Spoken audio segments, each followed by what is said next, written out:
আব্বু আব্বুর কি হয়েছে?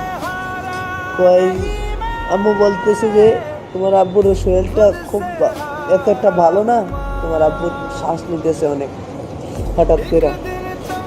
তো বাড়ির মানুষ সবাই আসছে, এসে গেস্টে দিতেছে বাবারে সবাই সেবা যত্ন করতেছে।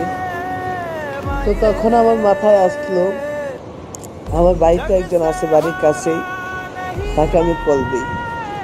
তো আমার বরাবর জামাইকে আমি কল দিলাম, বলে ভাই এমনি এমনি আব্বুর অবস্থা খুবই খারাপ, আপনি যদি একটু যাইতেন। মানে কি বলবো, আমার ভাই মাত্র গাড়ি থেকে আইসা গেঞ্জিটা খুলছে, যখন এই কথাটা শুনছে আমার ভাই লোক লোক 1 মিনিট বসে নাই, খাবারটুকু খায় নাই বাবাকে হসপিটাল নেওয়ার জন্য। মানে কিভাবে যে আসছে উনি জানে, উনি আল্লাহ জানে, অনেক তাড়াতাড়ি আসছে। তো বাবাকে গাড়ি তুলছে,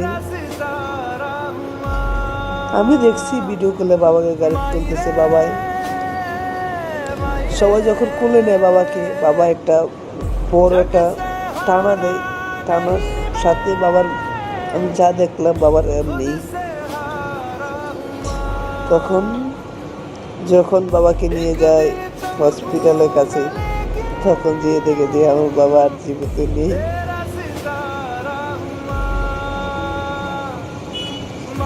তখন জেগে যায় আমার বাবা আর পৃথিবীতে নেই। মানে আমার দুনিয়াটা যে কি হয়ে গেছে একমাত্র আমি জানি। আমি আমার জীবনে আমি যতই স্বপ্ন দেখি নাই, কোনো স্বপ্নটুকু কোনো সময় পূরণ হয় নাই, জানি না হবে কিনা। তবে আমি আমার বাবাকে অনেক মিস করব।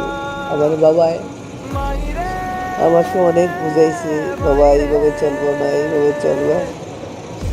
আমি যদি আমার দেশে থাকছি, যে আমি একটু লেট করে রুমে আসতাম, তাহলে অনেক বকা দিত, কিরে কয়টা বাজে, তাই তোর কয়টা বাজে বাবা, একটু বকা দিত। কিন্তু আমার বাবাই ও তাদের কাছে, কিন্তু আজকে দেশের বাইরে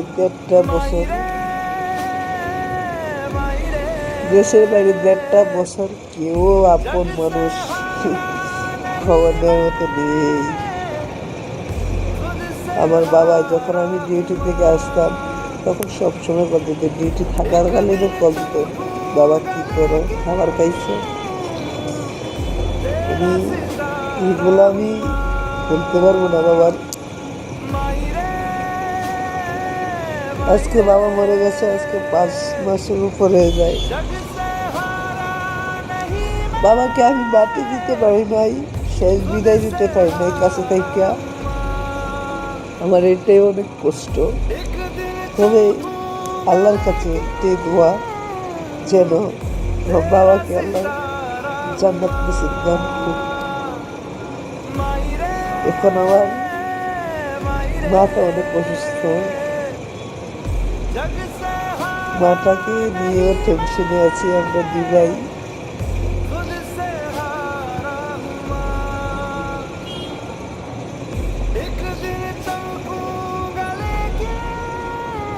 মানে জীবনে কি বলবো জানি না। টাকা পয়সা এমন একটা জিনিস,